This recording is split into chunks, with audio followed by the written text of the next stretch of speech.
Merci beaucoup, madame la journaliste. L'endométriose, en réalité, c'est une maladie. C'est une maladie qui intéresse principalement la femme. Quand je dis principalement, ça veut dire que ça intéresse aussi, dans une moindre proportion, l'homme. Mais c'est une maladie qui intéresse exclusivement la femme. C'est quoi l'endométriose? L'endométriose n'est rien d'autre que, vous voyez, pour l'expliquer, pour être un peu plus clair pour toutes les couches de la population.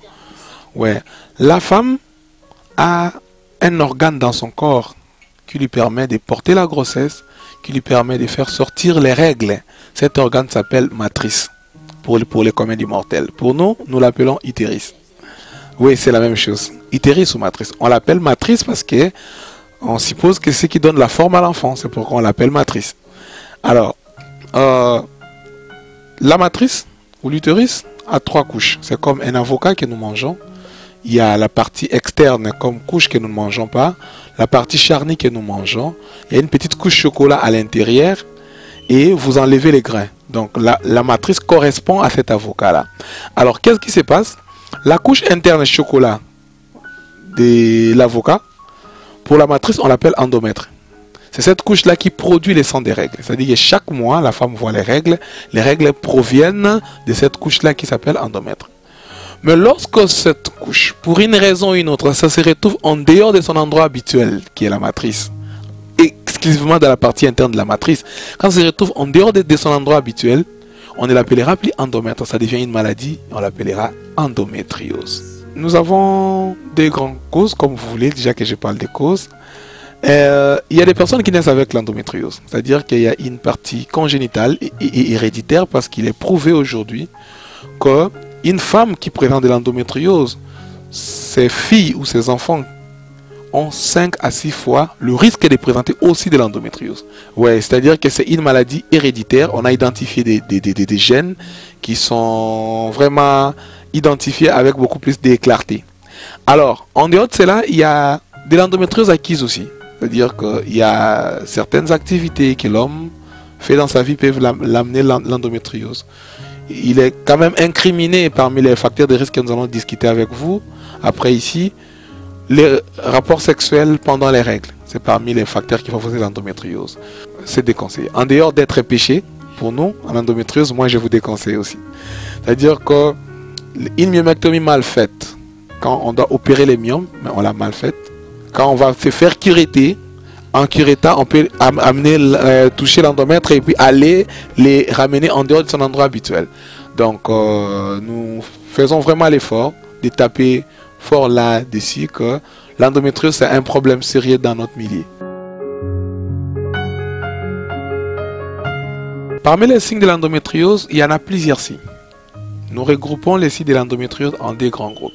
Il y a des femmes qui présentent des signes et des femmes qui ne présentent aucun signe.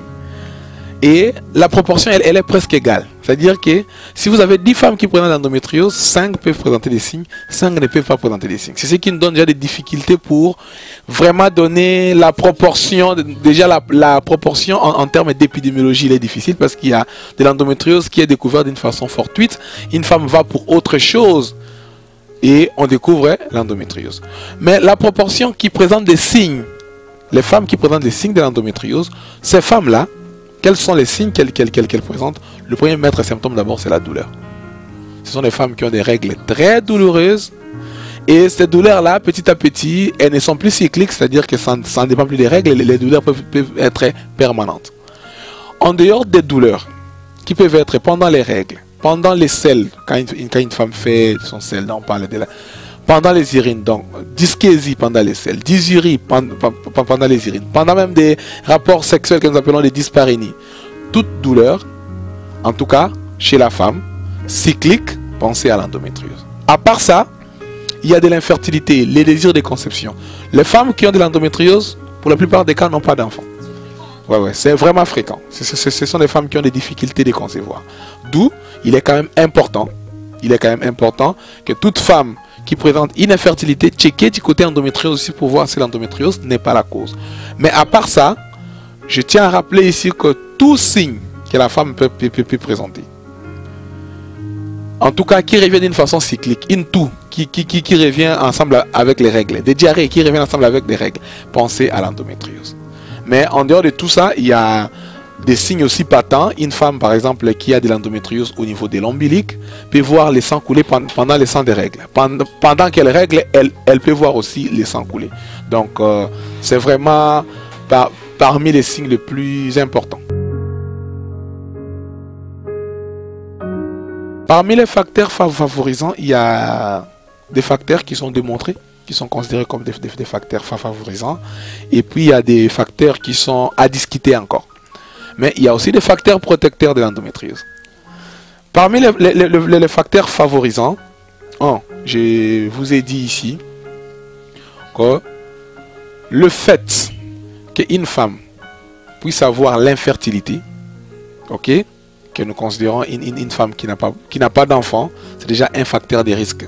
Elle dépasse déjà 35 ans sans enfant, même si elle n'a pas de signes, c'est parmi les facteurs de risque de l'endométriose. Les opérations au niveau de l'abdomen, comme myome, opération des myomes, la césarienne, les avortements non sécurisés, les kystes non, les kystes on ne touche pas sur l'utérus en fait, c'est quand même rare qu'on puisse avoir un kyste qui est à la base, mais nous devons quand même savoir que il y a de l'endométriose qui peut se retrouver au niveau de l'ovaire, on l'appellera endométriome ovarien, et cet endométriome là peut être opéré et réopéré comme étant des kystes, alors qu'en réalité c'est un kyste mais qui n'est pas un kyste autre, qui n'est rien d'autre qu'un kyste endométriosique. Son opération, elle est particulière. On ne doit pas l'opérer comme toute opération. Alors, parmi les facteurs de risque qui se restent encore à discuter, il y a le rapport sexuel pendant les règles, comme je vous ai dit. C'est un facteur de risque à discuter encore. Ouais, c'est un péché, mais pour nous aussi, nous vous empêchons aussi de le faire parce que c'est parmi les facteurs de risque de l'endométriose. Il y a certaines carences en certaines vitamines, comme la vitamine E, la vitamine C, la vitamine A, que nous faisons l'effort par notre thèse d'agrégation de le prouver comme facteur de risque. C'est encore un facteur discuté. Il y a l'utilisation des tampons. Au lieu d'utiliser les bandes hygiéniques, il y a de ces femmes-là qui utilisent les tampons. Non, même dans des milieux bien là, comme à Kinshasa, il y a des femmes qui préfèrent utiliser les tampons. D'ailleurs, c'est pas par les manques de moyens. Des tampons, ce ne sont pas des linges. Ce sont des bandes qu'on met dans les vagins. Au lieu de mettre une bande hygiénique sur les vagins, mais on introduit une bonne bande et pour absorber les sangs. Or, c'est parmi les facteurs qui sont incriminés aussi. Alors, à part ça, il y a certains facteurs qui sont des facteurs protecteurs contre l'endométriose. C'est-à-dire qu'une femme qui fume, du tabac par exemple, c'est un facteur qui la protège contre l'endométriose. Une femme qui fait du sport, c'est parmi les facteurs qui la protègent contre l'endométriose. Une femme qui utilise les méthodes contraceptives, par exemple comme les pilules et autres, ça la protège aussi contre l'endométriose. Bon, vous devez déjà savoir que quand la femme a la douleur, toute douleur, même pendant les règles, n'est pas égale à l'endométriose. C'est ça la grande difficulté maintenant que nous avons en médecine. C'est-à-dire qu'on peut avoir des douleurs. Quand la femme se présente pour des douleurs, nous devons... quand elle a des douleurs permanentes, nous devons penser à l'endométriose, mais nous devons l'examiner comme faisant la douleur, en suivant les méthodes sémiologiques d'abord, pour voir c'est quoi la douleur, où se trouve cette douleur, comment s'irradie la douleur, est-ce qu'on peut localiser cette douleur-là, quelle est sa périodicité. Et c'est par là que, parmi les diagnostics à tirer, nous pouvons aussi penser à l'endométriose. Mais quand une femme vient, c'est que vous devez savoir que l'endométriose, jusqu'aux preuves du contraire, le diagnostic est posé en retard. Même dans les pays où les moyens sont là, une femme qui présente l'endométriose, c'est au moins 7 ans après, en moyenne, qu'on arrive à poser les diagnostics. Chez nous, les études que j'ai pu mener pour ma thèse, nous nous sommes rendus compte que c'est aux alentours de 9 ans et demi vers 10 ans qu'on arrive à poser exactement les diagnostics de l'endométriose. Nous devons encore travailler fort pour y arriver. Alors, en ce qui concerne les traitements de l'endométriose, nous avons les traitements médicaux que nous donnons les médicaments et nous avons les traitements chirurgicaux que nous devons opérer. Bien sûr que oui.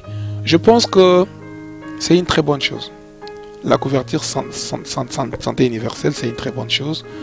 Je salue les efforts que le ministre est en train de consentir sous l'impulsion du chef de l'État. En tout cas, peut-être que les Congolaises et Congolais ne s'en rendent pas compte, mais c'est un très bon service qu'on va rendre aux femmes, parce que nous qui sommes dans des hôpitaux publics, je suis aux cliniques universitaires, il y a des femmes qui vous arrivent qui n'ont même pas 1000 francs congolais. Mais elle est enceinte, elle doit accoucher. Si déjà l'État doit prendre en charge l'accouchement, tant une est aussi qu'une césarienne, je pense que c'est une très bonne chose et nous ne pouvons qu'encourager. En tout cas, il y a des hôpitaux qui ont déjà commencé. Je crois que nous sommes parmi les structures identifiées pour la couverture santé universelle et nous sommes en train d'attendre les ministres pour y commencer.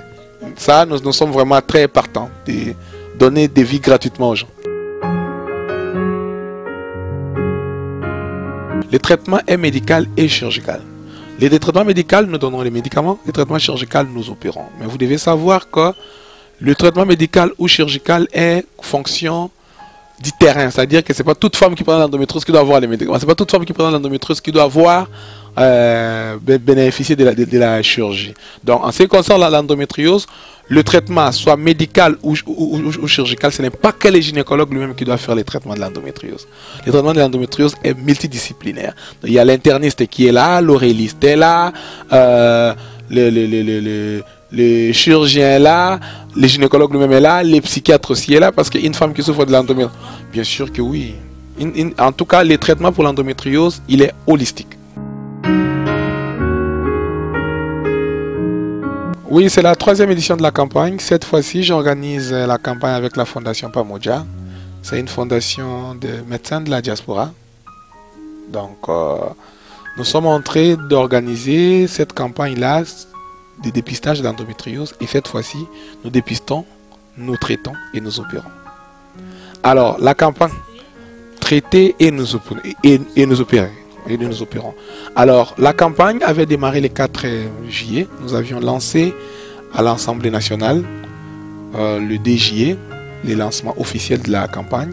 Et les consultations proprement dites ont démarré le 4 juillet. Et c'est le 4 août que les consultations vont prendre fin. Mais les interventions vont continuer jusqu'au 30 septembre. Parce que déjà, le nombre de femmes que nous devons opérer par la laparoscopie, heureusement que ce n'est pas des opérations que je dois ouvrir. Je suis accompagné par une équipe américaine. Il y a des Congolais de la diaspora qui sont des Américains, des Congolo-américains qui sont avec moi ici, que nous opérons, que nous faisons de la laparoscopie. Il y a un groupe qui venait de partir. Alors, en tout cas, le nombre de femmes que nous devons opérer, que nous avons déjà fait, nous sommes déjà à 73 laparoscopies, des femmes que nous avons à diagnostiquer et certaines que nous avons opérées. Mais les nombres exacts à faire, nous sommes à 264 femmes. Ouais, à 264 femmes que nous devons faire la laparoscopie. Et c'est pourquoi je dis ça va s'étaler jusqu'au mois de septembre. Et chaque jour, nous opérons. Comme aujourd'hui, là, j'ai 7 laparoscopies à faire. J'en ai déjà fait 4. Donc, il m'en reste 3. Bon, c'est vrai que je suis d'abord chercheur à l'université de Kinshasa. La laparoscopie. Ouais. Bien sûr que oui. Je suis d'abord chercheur, je suis chef de travaux à l'université de Kinshasa. Je suis doctorant là-bas. Alors, l'endométriose, c'est mon domaine de recherche. Donc, nous devons avoir les informations sur la femme congolaise et quinoise en particulier sur l'endométriose. C'est pourquoi nous les faisons, ça c'est la première des choses. Je suis manager général d'une entreprise, Onyx Medical Center. C'est vrai que j'ai mon hôpital, j'ai besoin d'argent, c'est oui.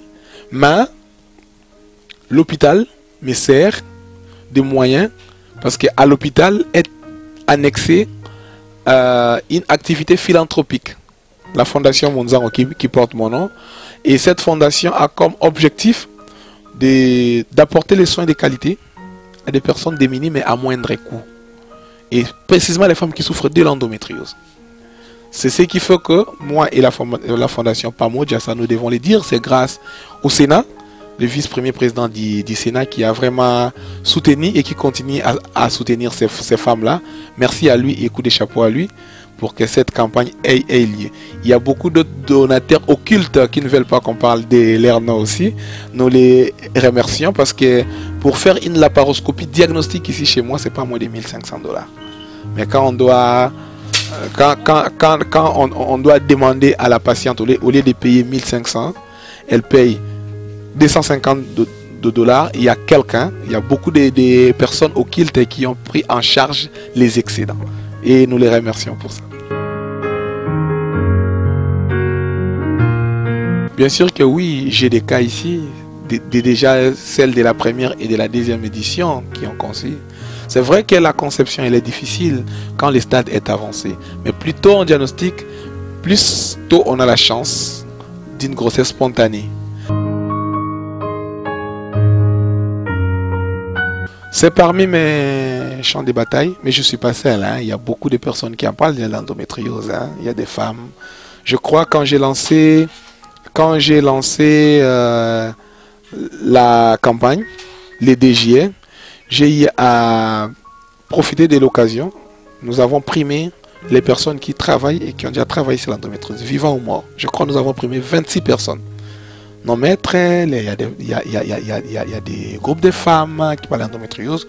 Et je salue déjà Endocoeur qui joue un rôle très important dans la vulgarisation pour faire connaître l'endométriose. Il y a Endo RDC qui joue aussi un rôle vraiment important dans la vulgarisation. La Fondation Monzango et PAMO Dia aussi, nous planifions de descendre dans des écoles, dans des entreprises, dans des marchés pour parler de l'endométriose. Dans les églises également, parler de l'endométriose. La consultation continue, malheureusement, on ne sait plus consulter les gens qui doivent arriver parce que nous avions mis l'enregistrement du 15 juin au 30 juin. C'était que les femmes qui étaient enregistrées qui sont suivies jusqu'à présent. C'est-à-dire qu'une femme qui s'ajoute maintenant, on est incapable de la prendre en charge. Alors, je profite de l'occasion pour dire aux femmes qui souffrent de l'endométriose, déjà diagnostiquées, que l'espoir devient incorporé. Pour les femmes qui ont des douleurs, qui ont les signes de l'endométriose, elles sont les bienvenues pour nous. Parce que la pression que j'ai maintenant de l'endométriose, je crois que la campagne ne suffit pas parce que nous faisons la campagne une fois les mois. Une fois l'année, je m'excuse, ça ne suffit pas parce qu'il y a des femmes qui en souffrent mais qui n'ont pas de moyens. Déjà, à partir du mois d'octobre, quand nous allons finir la campagne, nous allons consacrer chaque après-midi des mardis mes propres consultations privées, mais sur rendez-vous de toutes les femmes qui souffrent de l'endométriose. De toutes les femmes qui souffrent de l'endométriose. Ok? On va au moins consulter chaque mardi midi 5 femmes qui souffrent d'endométriose gratuitement. En tout cas, la consultation sera gratuite, mais à partir du mois d'octobre, dès que nous terminons les campagnes. Ok? Dès que nous allons terminer, nous allons maintenant consulter ces femmes-là. Alors, à toutes les femmes qui ont ces signes-là, je leur demande d'être calmes, bien qu'elles n'ont pas pu bénéficier de cette campagne, elles en bénéficieront. Et à celles qui ne présentent pas encore les signes de l'endométriose, nous leur demandons toujours venir se faire checker parce que le seul message que moi j'ai pour les femmes qui souffrent de l'endométriose, c'est que mon objectif est de rendre les sourires à ces femmes-là parce qu'elles ont la douleur. Onyx Medical Center se trouve sur l'avenue des Huileries, au croisement des avenues Aketi et Huileries, numéro 171 sur la chaussée, en face de la station Ariana. Donc quand vous venez, vous dépassez le rond-point Huileries en allant vers l'INRB. À moins de 100 mètres et à droite, il y a la station Ariana et à gauche, vous verrez, on a marqué Onyx Medical Center. Les numéros de téléphone de Onyx Medical Center, je vous les donnerai sur la bande passante. Il y a une page Facebook qu'on va donner sur la Medical Center. Ouais. C'est ici que nous mettons un point final à ces magazines Santé et Population. Nous avons ici pour vous le docteur Monzango Guy Lambert, spécialiste en gynécologie. Soit les femmes qui ont des problèmes de l'endométriose. Il a partagé il a partagé des informations sur cette pathologie avec nous tous, avec vous élus. Alors je crois que vous avez pris rendez-vous chez Onyx Medical Center, il a donné l'adresse. N'hésitez pas de nous appeler parce que la campagne continue. Mais au mois d'octobre, chaque mardi du mois d'octobre, les après-midi, le docteur va consulter gratuitement. Donc prenez rendez-vous avec le docteur Mounzango Lambert et nous, on va se retrouver très prochainement avec le même plaisir pour le compte de votre magazine Santé et Population. Merci à Dieu merci qui est à la réalisation et aussi à Freddy Kipine, c'est lui le patron de cette émission. Merci en tout cas et moi on se retrouve très prochainement avec le même plaisir. Au revoir.